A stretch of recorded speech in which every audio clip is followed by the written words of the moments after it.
Baiklah, sambil kita niat itikaf,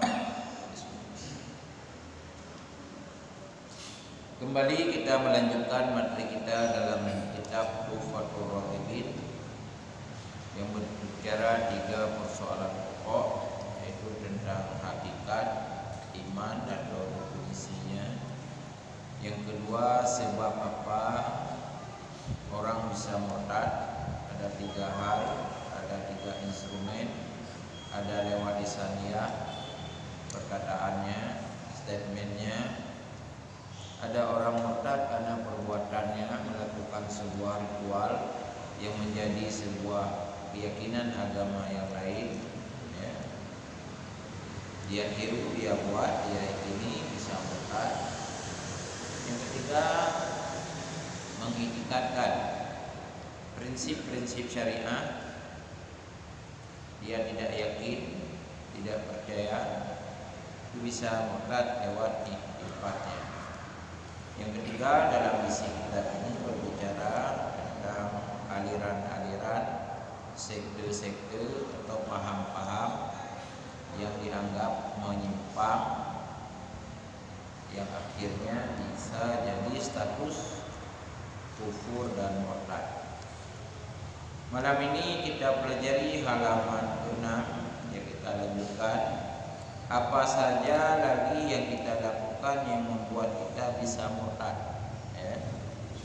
Apalagi hari ini kan banyak pernyataan Nabi Muhammad dibanding dengan Bung Karno. Nah, ini kan sesuatu yang tidak etis, ya. Masa Rasul kita banding dengan pemimpin yang tidak selevel, ya.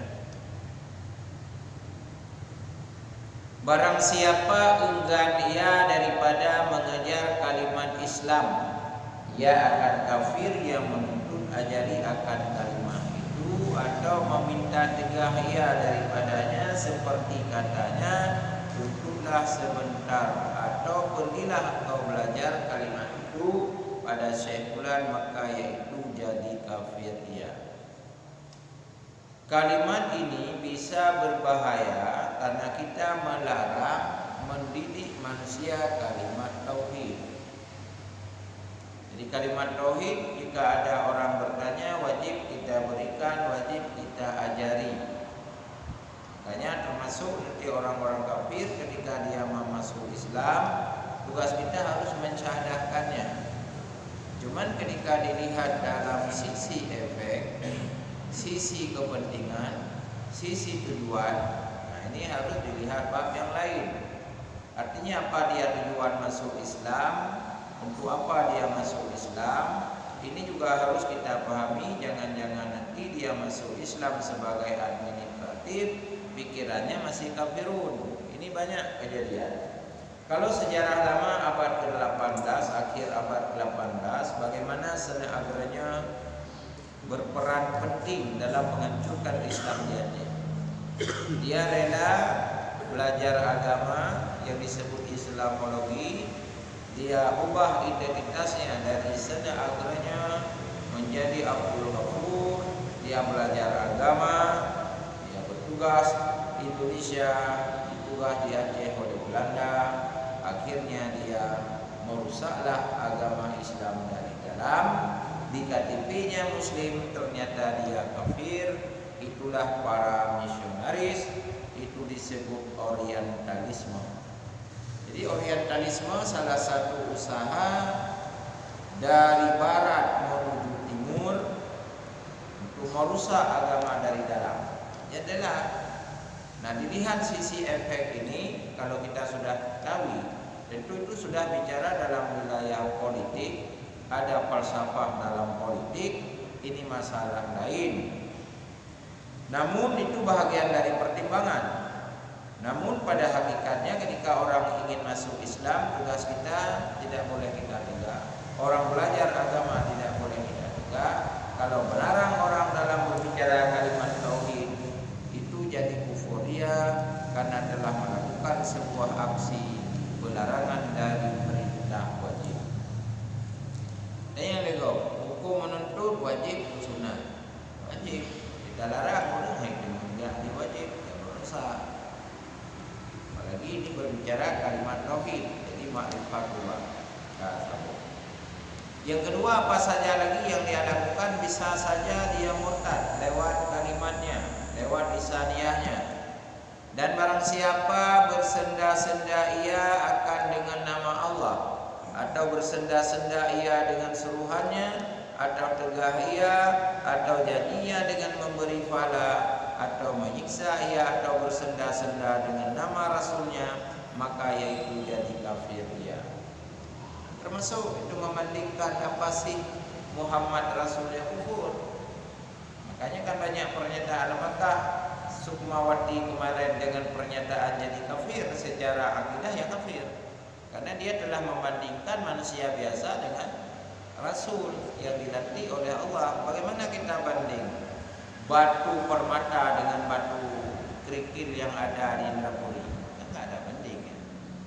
Ya sabah betul 5 ribu ya. Permata beno triliun. Jadi kan banding Rasulnya menyelamatkan manusia dunia sampai akhirat ya. Jadi jangan banding-banding. Atau dia bersenda-senda. Cerita kemarin kita ceritakan, karena dia berbuat dosa banyak sekali, ketika malaikat bertanya, jadi dunianya baik tanggung-tanggung kubur dosa, pakon tinggal ditanya oleh malaikat. Nah ini kalimat yang keliru ya, yang salah, yang tidak boleh bersenda-senda. Karena lihat dosa mupala ke malaikat, dekat hati tipa lewat jatah neraka dan surga. Boleh enggak kalimat itu? Enggak boleh. Kenapa? Telah kita ukur kaki malaikat, kita banding malaikat dengan kita, berarti malaikat bekerja tidak proporsional kan dibanding dengan manusia. Kapan kita lihat kaki malaikat? Jadi beda pegahnya anakku yang kubur dosa bertanggung-tanggung, bah bertega mengeh di malaikat, berarti tipa aku jatah neraka dan surga. Itu kufur ya. Enggak boleh bersenda-senda di dalam. Kenapa malaikat bekerja sesuai dengan apa yang diberi tugasnya? Maka hanya takut malaikat salah. Karena malaikat hanya tugasnya pun yang hanya gayu. La ya'sunallah, itu sifat malaikat. Tidak pernah bermaksiat kepada Allah, tidak pernah melarang Allah, dan tidak pernah dilakukan yang tidak disuruh Allah.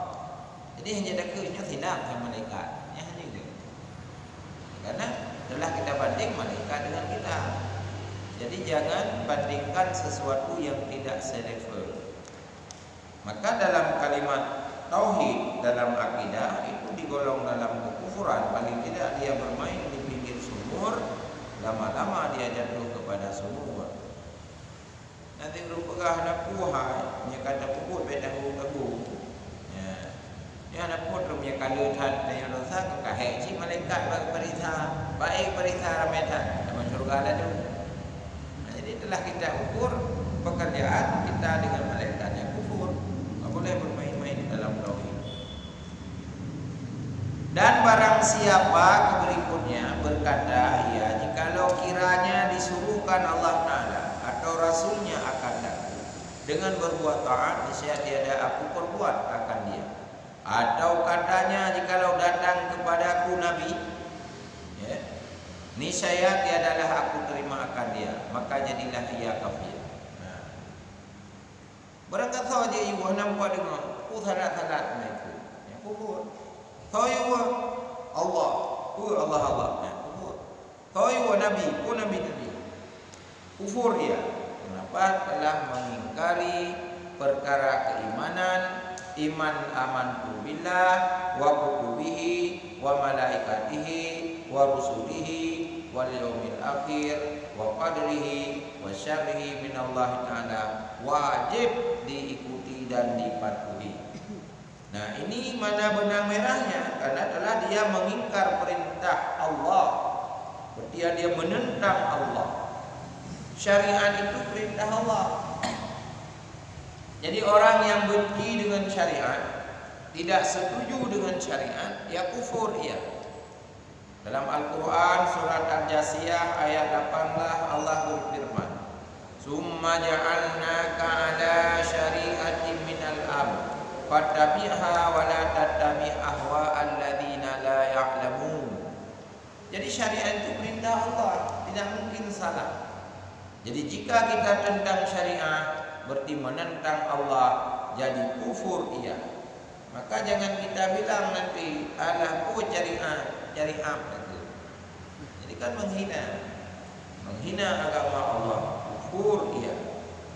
Jadi hanya bersendang-sendang beragama. Yang kajian hanya tabuh pemimpin agama yang hana faham agama. Baik dah pun orang beragama yang hana background agama, jadi masalah. Akhirnya jadilah imbas, viral kepada sesuatu, terjadilah kekacauan umat. Berdasarkan hadis Nabi, idza usida amrun li ghairi ahli fansasiru sa'ah. Apabila diberikan suatu bukan pada ahlinya, tunggu saja kehancuran. Jadi agama itu tidak boleh main-main. Mana kalimat boleh diucapkan, mana tidak. Baik dari pejabat kita fikir dia main-main kalimat agama, tak bersenda, tidak. Jadi paham syariat. Ketika tidak paham syariat, jangan masuk ke ranah itu. Harus diam, karena tidak timbul imbas pada nilai-nilai agama. Orangnya bukan main-main kan. Tokoh-tokoh bangsa sudah main-main dia dengan kalimat agama. Makanya muncullah. Jangan salahkan rakyat semata-mata. Lihat siapa tokoh yang mengeluarkan ini. Siapa yang menyatakan ini orang-orang yang lebih nomor terhitung di Indonesia ini. Jangan selalu salahkan rakyat. Salahkan dulu dari atas. Ada apa? Kalau tidak mungkin rakyat akan bangkit. Jadi ketika agama dihina, ya kita wajib bangkit. Karena tujuan maqasidus syariah ada 6 tujuan syariah. Pertama namanya maqasidus syariah, namanya hifdzuddin. Itulah yang sedang kita tahu. Wajib menjaga agama, ma'rifatullah, i'tiqad 50, ya kan? Harus dipahami. Jadi bila diingkari dari salah satu rukun iman, bisa kufur ia, karena hifdzuddin telah hilanglah ideologi dan prinsip dari ketauhidan. Jadi salah satu rukun iman dihina. Salah satu dari instrumen rukun iman dihina. Dan kufur dia karena wajib menjaga agama. Ayat Al-Quran 6236 ayat Al-Quran itu semuanya bersifat mutlak kebenarannya. Dari 6236 ayat Al-Quran terdiri dari 14 surat. Lalu salah satu surat kita tidak yakin. Ini adalah surat Yusuf ya, cerita lama mendahulu dan kadang tak lagi. Ingin mentala Quran kahana tanggal kejadian, kadang-kadang tidak kaya kufurin. Atau dia kurangi dari salah satu surat. Misalnya ada surat, dalam satu surat 40 ayat, kita satu saja ayat tidak yakin, ya kufur. Karena telah mengingkari dari instrumen-instrumen keimanan. Tujuan agama diturunkan alam dunia semua harus dijaga, disebut hifdzuddin. Nah, itu yang pertama. Kedua namanya tujuan syariat adalah, maka tidak boleh dihina syariat. Hifdzul mal, menjaga harta. Disitulah terjadi hukum ribawi. Tidak boleh mencuri. Ya, haram riba. Lahirlah ekonomi syariah. Makanya di hari ini sudah lahir Undang-Undang Nomor 11 Tahun 2018 tentang sosialisasi kanun syariah. Wajib nanti 2020 ke berikutnya semua bank dan koperasi yang beroperasi di Aceh wajib bersyariah. Itulah salah satu daripada maqasidus syariah, tujuan syariah. Hifdzul mal, wajib jaga harta. Anjir menuju, anjir jawab dago, anjir urur semua inan, anjir ribawi. Untuk menindaklanjuti firman Allah ini, maka oleh para pakar melahirlah konsep dalam ekonomi, lahirlah hukum-hukum fatwa DSN namanya, Dewan Syariah Nasional Majelis Ulama, yang menentukan prinsip-prinsip ekonomi syariah yang sampai hari ini sudah lahir 129 fatwa dalam bidang ekonomi. Syariah itu luas dia. Tahun 70 pernah terjadi di Inggris. Ketika anak raja membuka bank di Inggris. 5 tahun kemudian bank-bank konvensional kalah di Inggris. Maka Menteri Keuangan, Perdana Menteri meneliti ada apa ini. Orang berbondong-bondong ke bank ini. Dia tidak tulis nama bank syariah, tapi sistemnya bersyariah. Jadi kalahlah bank-bank konvensional. Akhirnya para menteri, para perdana menteri memanggillah direktur dan yang punya saham untuk disuruh perintah tutup bank ini. Oke, kata yang mengelola direktur bank dan yang punya saham, itu dana dari Timur Tengah. Sebelum kami tutup bank kami, berikan kesempatan kepada kami untuk menyampaikan beberapa hal kepada nasabah, pada pelanggan agar jangan salah persepsi. Pertama, kehadiran kami di negeri ini membuka bank ini tidak ada tujuan menandingi bank-bank saudara. Tidak ada niat kami untuk mengalahkan bank-bank yang ada. Anda lakukan sistem yang ada konvensional dalam peraturan bank di negara Anda. Tapi kami ingin menyatakan kepada saudaraku bahwa Islam punya konsep ekonominya. Nah, itu tahun 70. Orangnya wajah baru dulu kan, K20, Abdul di Gunung Tur. Nah, jadi ekonomi itu punya, itu lewat prinsip eksistensinya. Maka lahirlah akad mudharabah, akhirlah bai' samalil ajil, bai' salam, kirat murabahah, kartu hasan, kan? Lahirlah namanya tabaruk, lahirlah namanya bai' salam, lahirnya nanti musyarakah di dalam ekonomi syariah. Bagaimana rahnon dengan boroh penggadaian, itu semua diatur dalam prinsip-prinsip ekonomi syariah.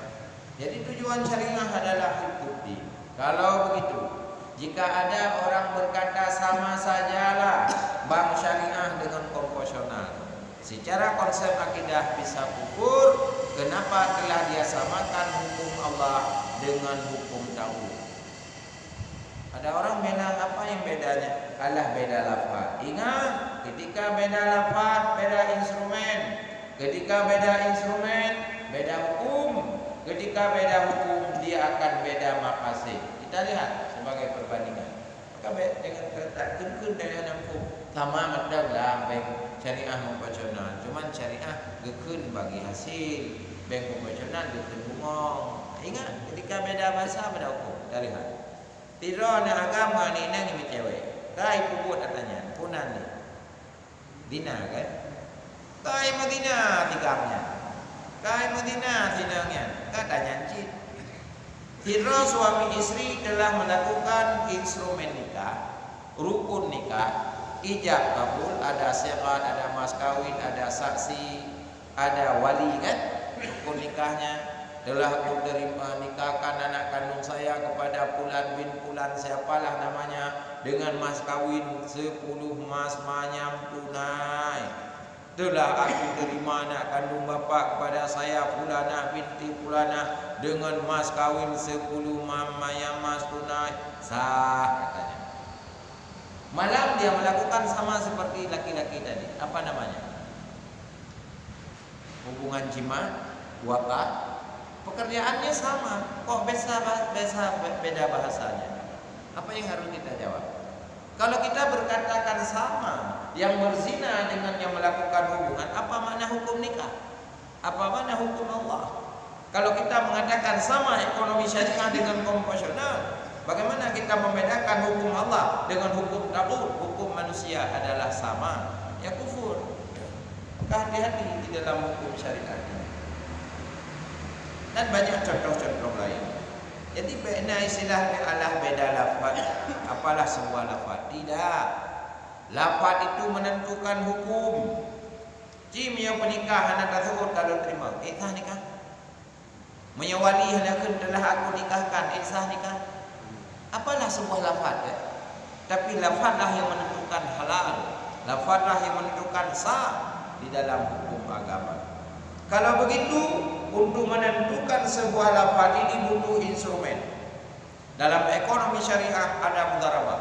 Apa instrumen mudharabahnya? Ada yang meminjam, ada yang dipinjam, ada akad mudharabahnya, ada bagi hasilnya. Ini kan instrumen-instrumen dari sebuah konsep hukum ekonomi. Kalau begitu beda. Menentang syariat bisa kufur ia karena telah merusak hukum Allah atau membanding hukum Allah dengan hukum manusia sama. Ya kan? Nanti jangan hati-hati. Tidak pegang sama. Masa urung menikah anak menikah sama. Masa urung god anak god sama. Masa urung kafir dengan orang Islam sama. Masa urung damai neraka dan surga sama. Kan mungkin sama. Allah sendiri jawab tidak pernah sama. La yastawi ashabun nari wa ashabul jannah. Tidak akan pernah sama kata Allah calon-calon penghuni surga dengan calon-calon penghuni neraka. Beda kata Allah. Urang kafir dengan Islam beda-beda. Allah panggil ya ayyuhal kafirun. Urang kafir Allah ulang dalam Al-Quran 525 kali. Ya ayyuhalladzina amanu, wahai orang-orang yang beriman. Ya ayyuhan nas, wahai manusia. Beda kalimatnya. Ayat turun di kota Makkah dengan di kota Madinah beda lagi. Dalam pengertian psikologi masyarakat, sosiologi masyarakat, keadaan masyarakat, urang ban pulih perang dengan urang aman beda. Dan kita alami di Aceh terjadi ketika konflik. Keadaan orang beda. Itu ada perkara psikologi. Tidak mungkin kesempurnaan ideal. Karena ada lingkungan, ada masalah di dalam kehidupan.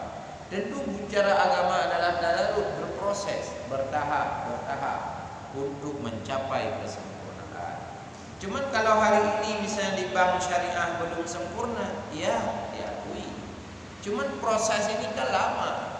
Yang penting tujuannya sudah tercapai dalam pengertian sudah dibentuk regulasi-regulasi undang-undang agar masyarakat kembali kepada ekonomi syariah lewat maqasid syariah, tujuan syariah, hifdzul mal, ya kan? Yang kedua. Ketiga, tujuan syariat ini inti tadi bahwa kenapa bisa murtad orang? Karena merusak syariat. Hifdzun nasab, menjaga keturunan. Salah satu instrumen untuk menjaga keturunan wajib menikah supaya tidak terjadi zina. Haram zina kan? Jadi jika ada orang berkata orang berzina dengan tidak berzina, menikah dengan tidak menikah sama, berarti merusak syariat, ya kufur. Itulah yang kita katakan tadi, sama macam beda bahasa. Ijih menikah kebenan jiwata. Iya, bukan berzina. Kenapa beda bahasa? Pekerjaan sama. Mereka mendakan ke urang berzina wata, urang enggak menikah zina iya. Iya kan?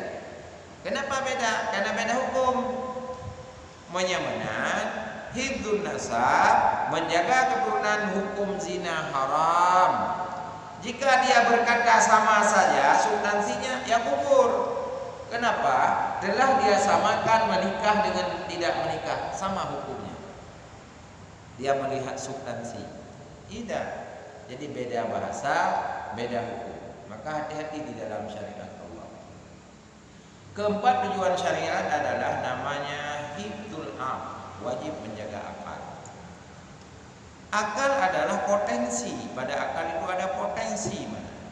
Potensi inilah yang mengenal Allah. Potensi inilah menjadi asbab kewajiban hukum Allah yang disebut taklifi. Maka ketika kita nyohana sehat akal, kan peri mendukan. Pakan wajib temayang karena berakat. Pakan wajib temayang karena pungo. Yang kecil menyo kita nyohana itu temayang kebega pungo aman. Sebab yang sehat wajib temayang. Menyo pungo peri. Kecil menyo perle peri bah pungo mendak. Lebih aman. Urung pungo apa hendak kita yang Jadi ketika Allah menjelindungi akalnya, jaga akal, maka wajib jaga akal. Artinya sesuatu action, sesuatu interaksi atau perbuatan yang kita lakukan yang bisa merusakkan otak, dalam agama hukumnya haram. Karena hilang nanti, memorinya hilang, hang mendu. Maka haramlah bir, haram minuman khamar, whisky, brandy, kan? Apa namanya, berbagai menu-menu yang bisa merusak, narkoba, bakung narkoba. Ini kan bisa rusak otak manusia, yang haram. Ya. Kelima, tujuan syariat. Jadi kembali ke tadi, untuk bisa, kenapa dalam kaitan ini bisa murtad? Dia anggap ya sama aja, nggak masalah lah. Apa yang ada kan kita nikmati saja katanya. Tidak, Allah berikan filterisasi. Dalam makanan ada filter dia. Islam kan agama filterisasi, agama penyaringan, agama yang sangat selektif. Bahkan Allah berharun bui. Karena bui kan mengandung cacipita yang bisa merusak tubuh. Bahkan Allah anggapi baju sesuatu yang bahaya, hilang hak orang, selektif. Sering ada contoh yang mudah kita pahami, dapat jungkut, halal kita makan itu kan. Kenapa tulang tidak halal? Bahkan dia ada baju ungkut, punya tulung-tulung ada baju kau, gak ada hak kau, gak ada hak mia kan? Maka oleh Allah lebih bang, ia sebuah alat, sebuah benda yang bisa menghancurkan tulang. Pada binatang, anjing, seumpama anjing dan kucing, dia makan tulang ikan kumpung mangat dari baju, dia baju kerupuk. Bahkan dia ada baju ungkut, mau tulung payah aja dokter di hati, karena kata cohak kau. Filterisasi namanya. Jadi kalau kita katakan sama mentang makanannya nak tajib baju halal, haram, hukumnya murtad dia. Kita lihat contoh lain. Ketika Allah haram pada kita, belum tentu Allah larang pada yang lain. Kalau dulu sering kita contohkan, setiap ayam itu makan berak. Lalu datang manusia makan ayam. Setiap manusia makan ayam, apakah dia makan berak atau makan ayam? Mana bau baju? Urang bau baju mana? Waktu urang baju mana? Nak baju bau baju mana? Udah baju. Mana boy? Mana baju kan? Ketika terjadi proses, terjadi hukum baru. Kita lihat. Ketika binatang mupok lumo ngon mato atau kambing lah, ka mati. Hana kasih. Nah hadir apa je? Hadir apa hana? Haram. Tidak terjadi penyembelihan kan? Tajok bangkinya apa keun kambing mono lumo tadi dalam kulam. Dalam kulamnya nangkut, tajoknya ada bejongkut. Hadir apa hana? Hadir. Manusia filterisasi. Yang halal kita makan yang ada penyembelihan. Yang hak ungkut dan kulam, juk dan kulam. Menteri dah dapat jual ungkut.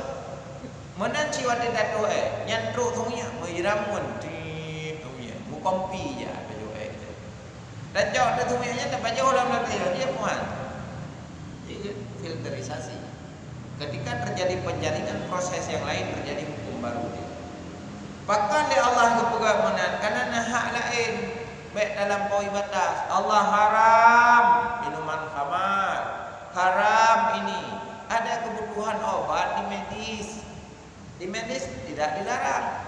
Karena kebutuhan bius umpamanya kan dibolehkan. Jadi baik dan johagap maka haramlah minuman khamar karena rusak otak.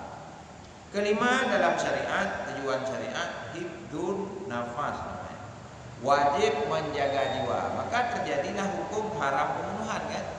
Anjing pogok yang bisa hilang nyawa kau, terjadi hukum qisas, terjadi hukum hudud kan.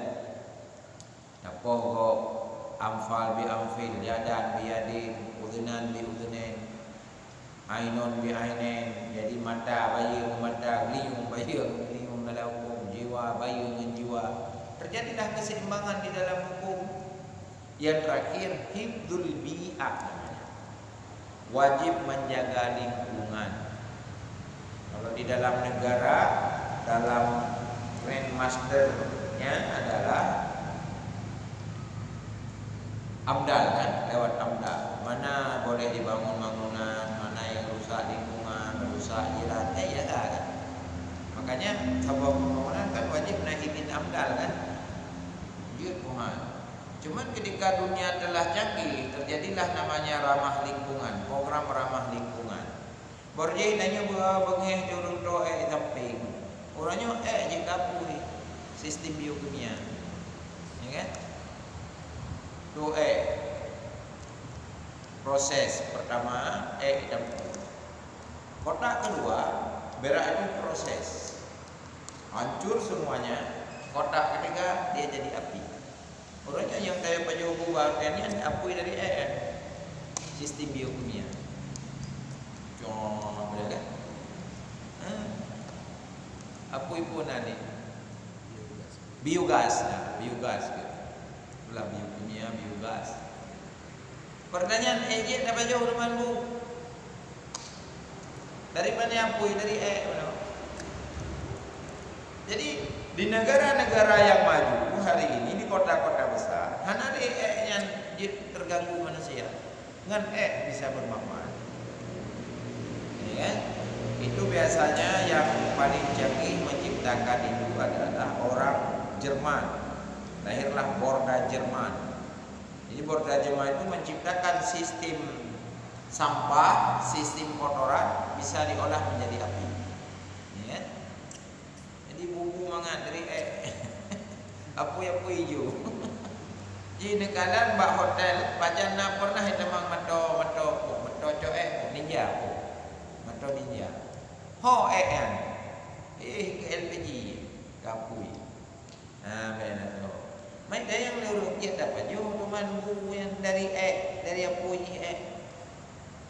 Kembali kepada hukum alam. Tanya ada pula memplam.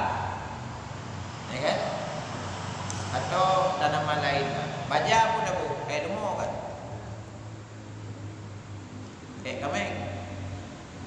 Dah lagi. Bahkan subur tanamannya. Mau buah tu bawa jamai mame.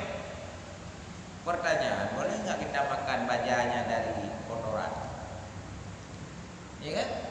Boleh karena terjadi proses filterisasi. Ya hanya baju Yang mana apa itu ada jauh hanya kan?